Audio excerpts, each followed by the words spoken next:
when it comes to what's happening, I'll serve you the facts. So please take the next few minutes to relax because this is New Wave Extended. And joining me today is Gerry Cordero from Sundays with Gerry. So, hi Gerry, before we get into all the food that you made and your business, let's talk about you. So to start things off, what's the cooking origin story? Like past the restaurant, when was the first time you stood in front of a stove?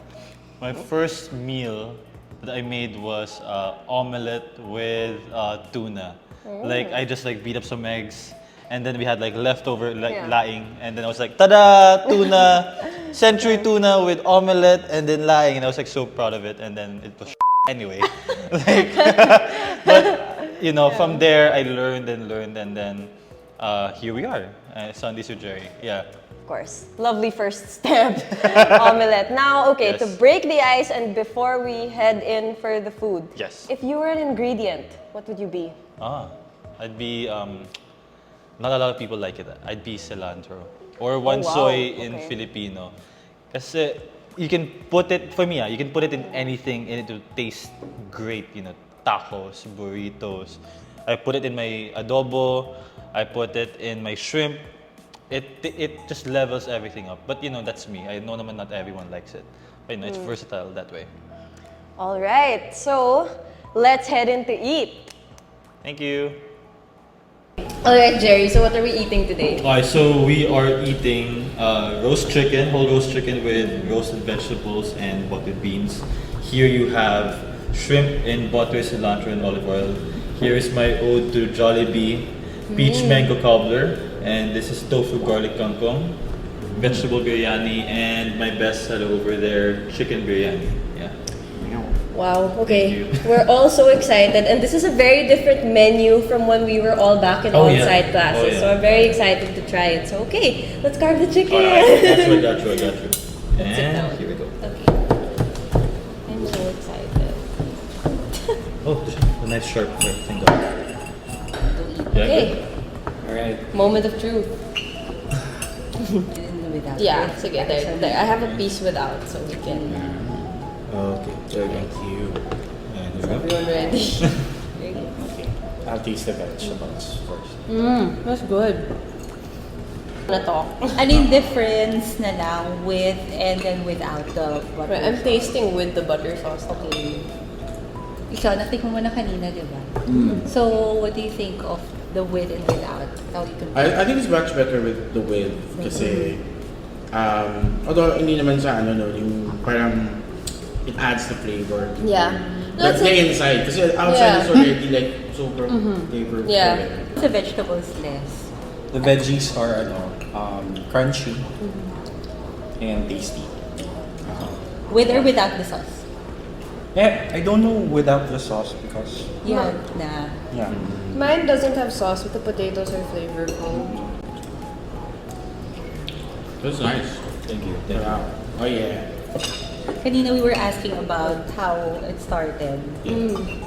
Tapos, yun na nga para makuha rin on cam no interview. Yeah. So, yun na nga parang, can you walk us through how you started, when you started especially? Okay, so I'm proud na it started with here in Ateneo, my alma mater. I was a graduate back in 2019. So I just exited my last corporate job, and through many circumstances, I realized na, passion ko pala yung cooking. As in European studies to this, so medyo big. Wow. Yeah, so you could only imagine my Asian parents and friends like, huh? Ateneo graduate and then cooking. Pero you know, I loved what I'm doing. So, ayun. So I started here in Ateneo. My friend, I think I can mention him, Renzo Guevara.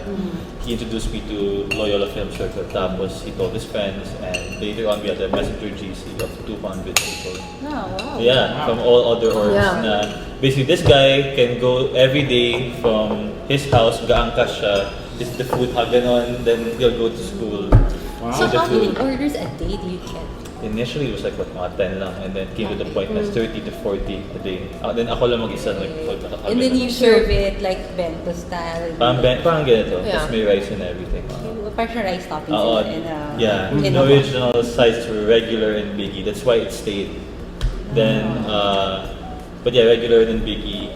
Then that continued until before the pandemic hit, so March, and then I had to stop. Then, to the encouragement of many of my friends, one of them Max. Ayun.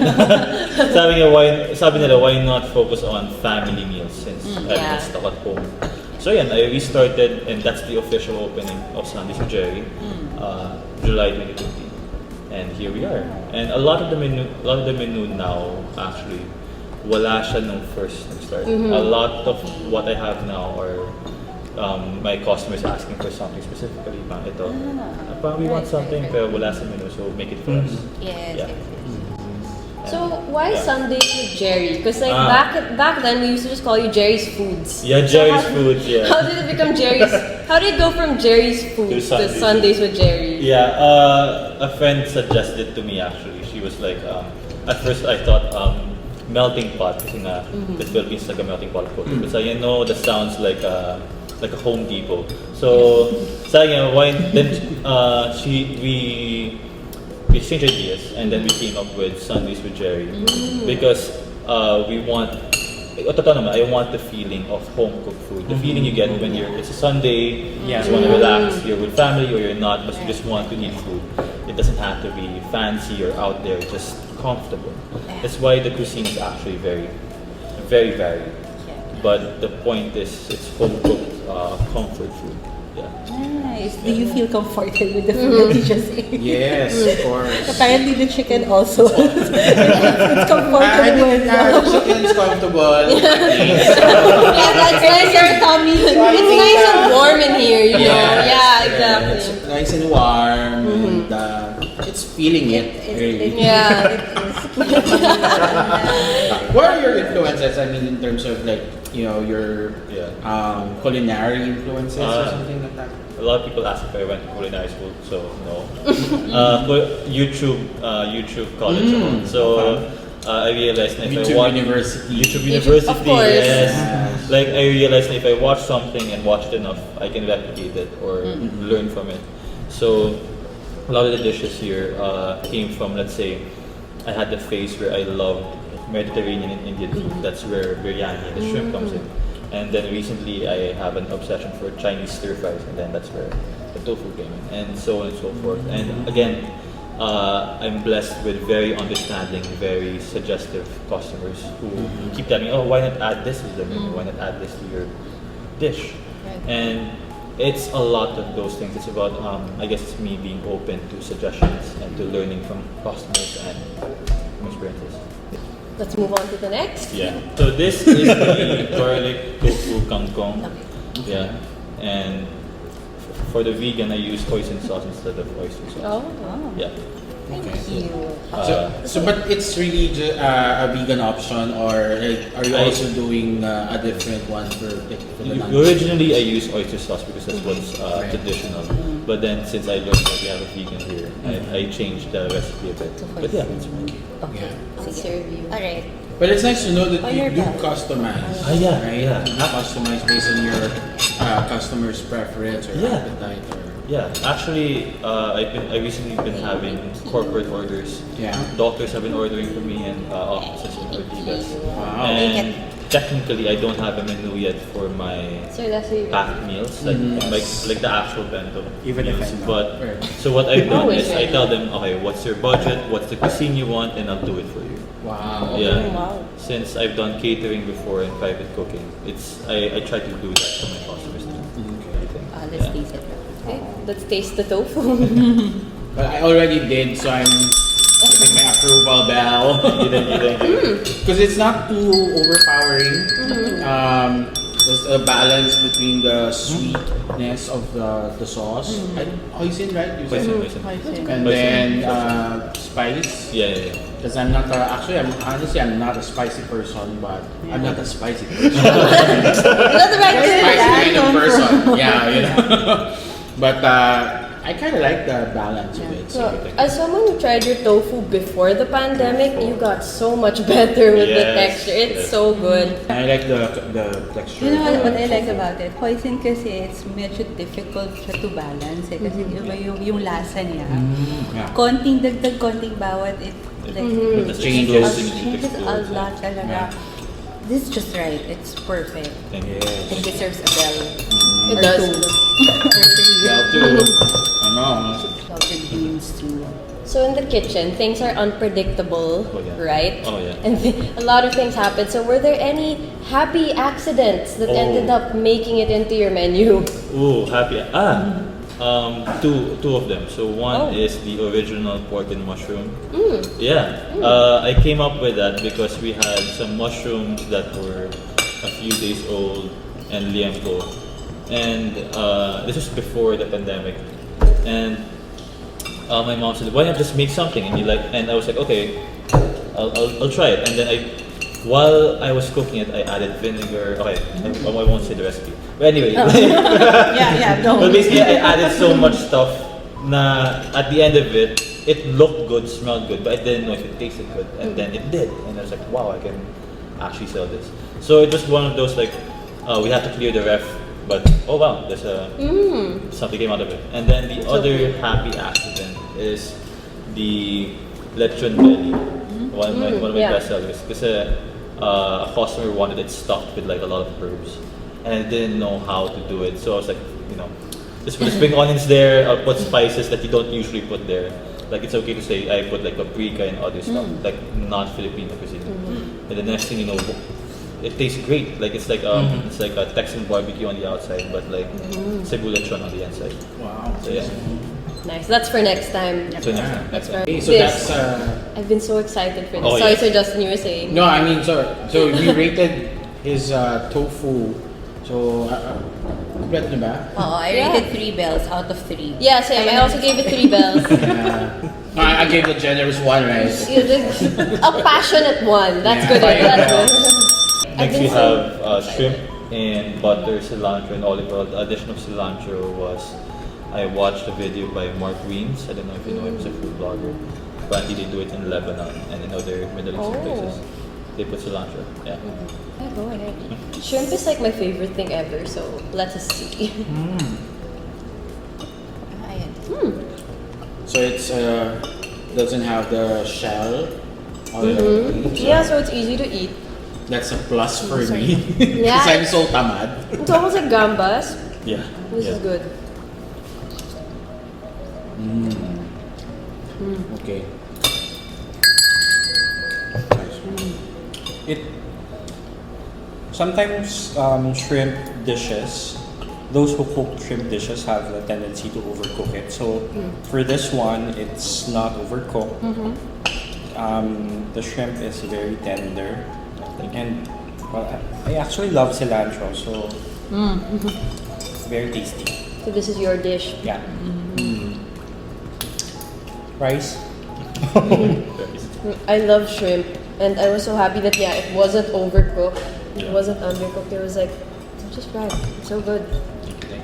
Me, I'm just a simple guy. As long as the shrimp is already like with the skin off, I'm good with it. And that makes it so much easier to eat. Actually, the fact that the skin is off. It's part of the hardness to make it actually. It's like there was a point in Christmas I had like 10 kilos of shrimp to cook. Wow. Yeah, so I had to like peel each shrimp. Peel the vein and everything. Yeah. Because if you buy the frozen shrimp, it doesn't taste as good this time. So I tend to buy like fresh shrimp and then peel it This up myself. with tofu. Yeah. Yeah. Eat your vegetables, guys. Yes. The greens. Take note, kids. Eat your greens. Your greens. Two beans, guys. This has been a PSA. Yeah. Public service announcement from I Maxine. I really love garlic, so this is like really a win for me. Thank you. I love it. Cameraman Teo, you good? was doing some stuff, but so far, yeah. Are you holding on? I just wanted to rub insult to injury a little bit. So yeah. You'll get to taste the food later. Yeah, welcome to the close friend circle. So anyway. Wait, I have a question. Okay, I have a question after B. Sige. Yeah. Favorite thing that you make? Sorry, favorite thing to make, favorite thing to eat. Favorite thing to make would be either the lechon belly or ano ba? Bibingka.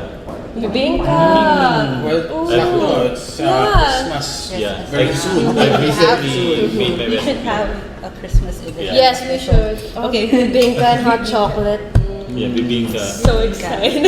Favorite thing to eat? I'm a simple guy. Just give me like pizza and hamburger, or some soda. I'm good. Favorite thing to eat that you make?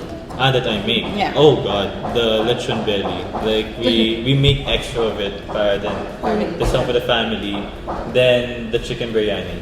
The chicken biryani, definitely that. But what makes the lechon belly and the bibingka your favorite things to cook?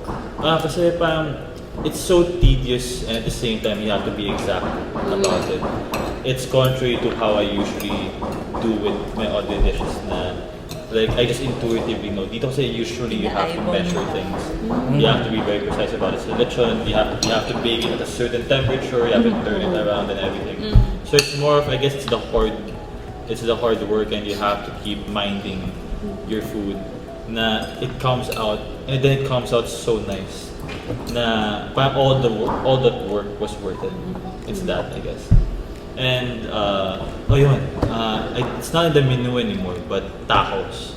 I used to make tacos, but it was so hard to do it by yourself. So I used to make the taco shells by myself. So it's hard to roll it out. Like I had like 200 tacos one time in a day, and I had to make all of that. But it's so 200. Oh my God, do you even sleep? Well, actually, that's Yeah, my next question. Yeah. I mean, considering the many people you've served already, I mean, how many are you in the man? I mean, how's your manpower? just me. Well, my mom helped. Seriously? It's Wow, you? manpower. Literally, the manpower. Yeah. Wow. Talaga? As in, Yeah.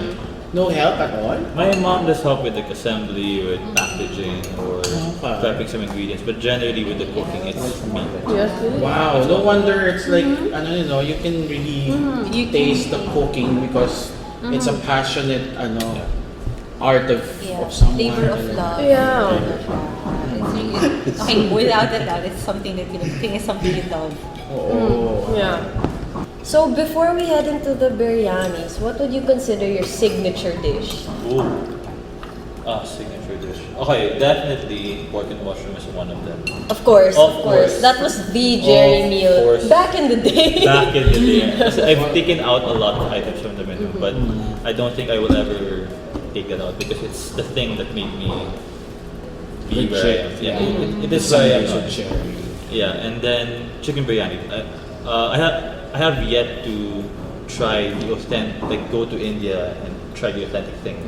But I have clients who said na they've been to New Delhi and this is close if not better to some of the biryanis they've had there. And just sometimes it's not in the menu, but I like making Jollibee fried chicken or Nice. one of my signature dishes right now is the Brazilian ribeye steak. And then I make like a French mashed potato, and then, but yeah, it's a very varied thing, but yeah. We already have things lined up for next time. I can already see it. Maybe the ones that are not anymore in his menu. Yeah, Off the off off-menu menu. items. Are your sandwiches still on the menu? Yeah. Well, not on the menu, but yeah. You could, if you know it, parang secret menu siya. If you know it, just ask. Oh, Yeah. Okay. Yeah. His chicken sandwich.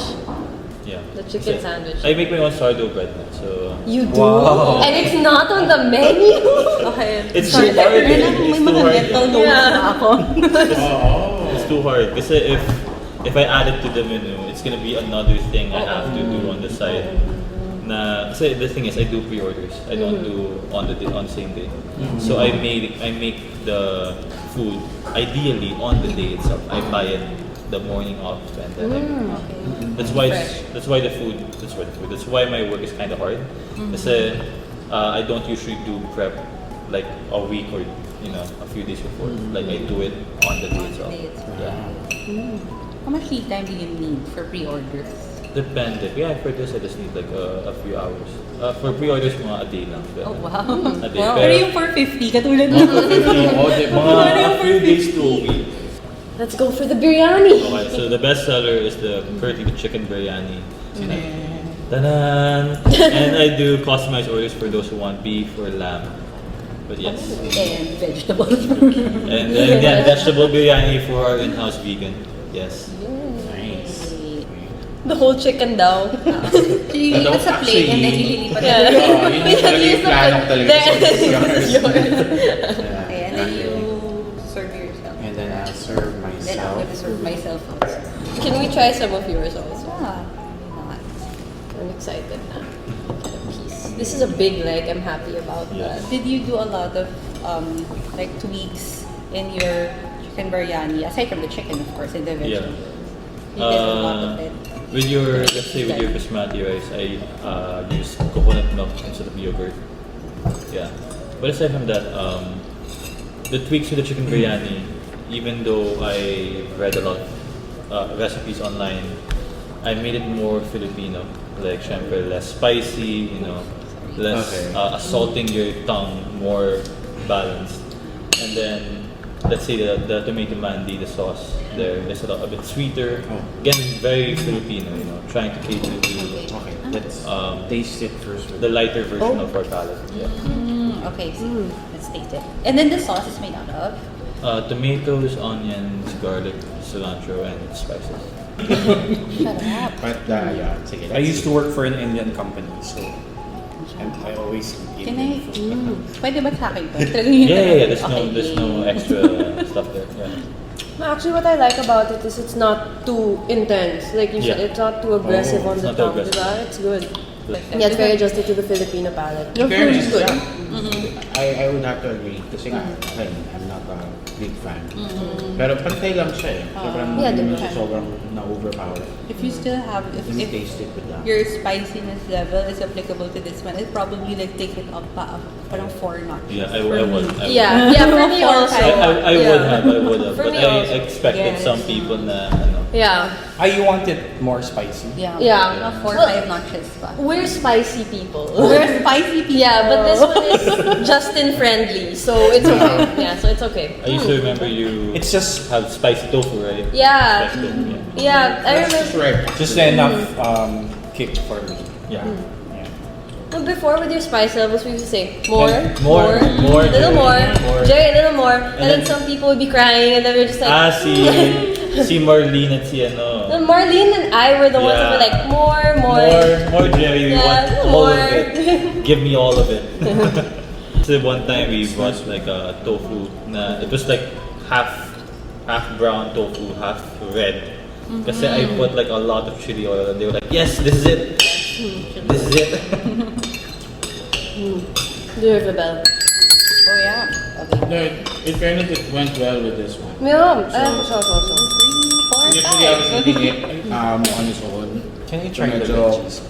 Yung konting sharp, din eh. Yung konti for me. Yeah. Again, because of I'm not a spicy person. Yeah. After adding this, nawala na siya. So, good compliment. Thank you. Nice. Very nice. All right. We have dessert pa. Yes. That's where I'm a bit more excited. I know, I'm excited for that also. You always are excited with desserts. I think we're always excited for any meal, any part of any meal. We're always like, Yeah. Like last night, we were so excited for this. Thank you. Can't sleep. I know. Yeah. So, wala. The rice with the tofu. Actually, I would announce. This is his bestseller, diba? Yeah. Well, no wonder it's a bestseller. Yeah, exactly. It's nice. It's nice. So, highly recommend it. This tofu is the unsung hero. It deserves to be a bestseller. Diba? The Very tofu. tasty. So good. Thank you. It goes well with Ano ko nga ihahalo ko nga kasi like also yung na nandoon, ilalagay.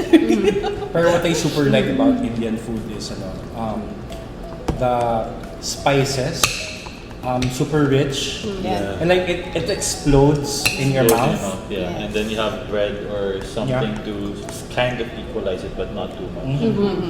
Then after you leave the meal, it's still there in your mouth. You know, you can just like you can still taste it.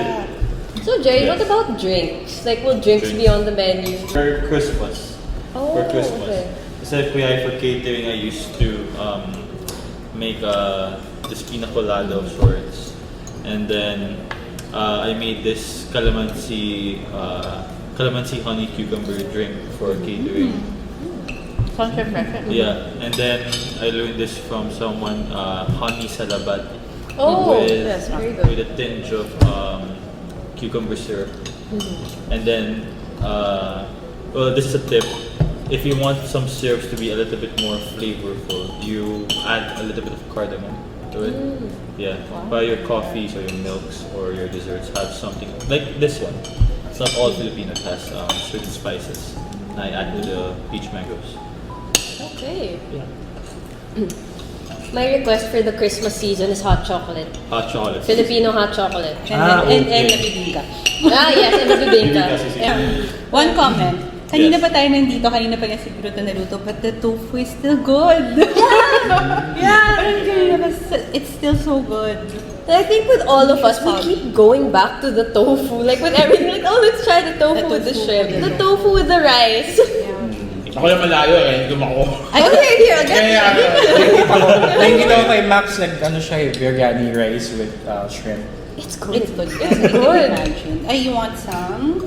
I'll get. Would that be possible? Let me serve Shrimp biryani? Yeah, I made that Oh, before. pa seafood biryani. Seafood biryani. Okay. Oh my god, like Say the tahong in It's okay. tahong curry. Thank you. Ooh. The sweetness of the tahong just brings something to the curry. Teo. Go Teo. We'll save.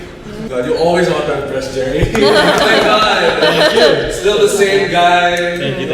Same talent. I got you always, man. I got you. Mo Gerry, ang galing mo Gerry. Ang galing mo, Gerry, 10 times. Pero promise, breakthrough ka kasi for me, kasi I don't Okay. This is history. Baka naman, investors. Baka naman, whoever has a space in Katipunan. So, on that note, Gerry, actually, Yes. what are your plans like moving forward? What are the plans for like expansion? Are you Yes. planning to have a stall here in Ateneo? Yes. Like, what are the... I'm sending my what's the letter of plans? intent by January or December. By next school year, I get to have a stall na. It's also a bit expensive, but it's worth it naman kasi that's really my, both for personal and for as a business decision. I really wanted to have a stall in Ateneo first. But it can also go hand in hand with I want to have a space in Katipunan or somewhere here in QC. Na doesn't have to be grand because event space is ridiculous nowadays. But it's more of I just want a space na para we serve customers na when they order and everything. Yeah. The space Sir Justin's gonna give you is his kitchen. Here you go! Okay. No, but if you ask me, so I mean, sorry, Nians, but I think this deserves to be, eaten by everybody. Yes. I mean, so you need to have like a space in Katipunan. Yeah, At least yeah. that's nearest. Compromise, Save some for sila. But of course, if you get the spot here, I mean, why not? Right? Yeah. I mean, we'll definitely, visit you, right? No, but I'm legit looking for an empty space here in Katipunan. Kasi that's the only thing I kind of need. The other things like equipment, people, that's easy naman to get in. Right. Yung permits na lang actually mahirap. But aside from that, it's the space. So baka baka naman. We hope that somehow this video helps you get one. Sige. Yeah, especially for our friends in Katipunan. Yes. Say hello. Say, Thank you. How do you market your food? Facebook and social media. Facebook and Instagram, yeah. And then I do ads on Facebook and everything. Yeah. And it's mostly a word of mouth. Yeah, word of mouth siya.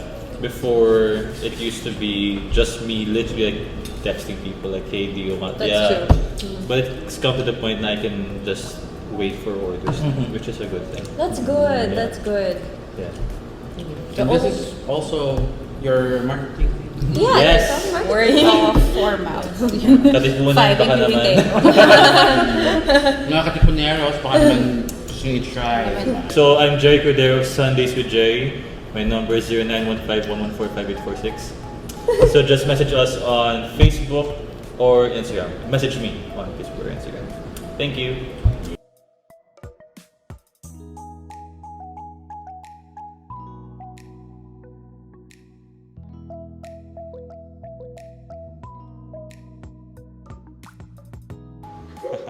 Pressure, nakatingin kay Paz.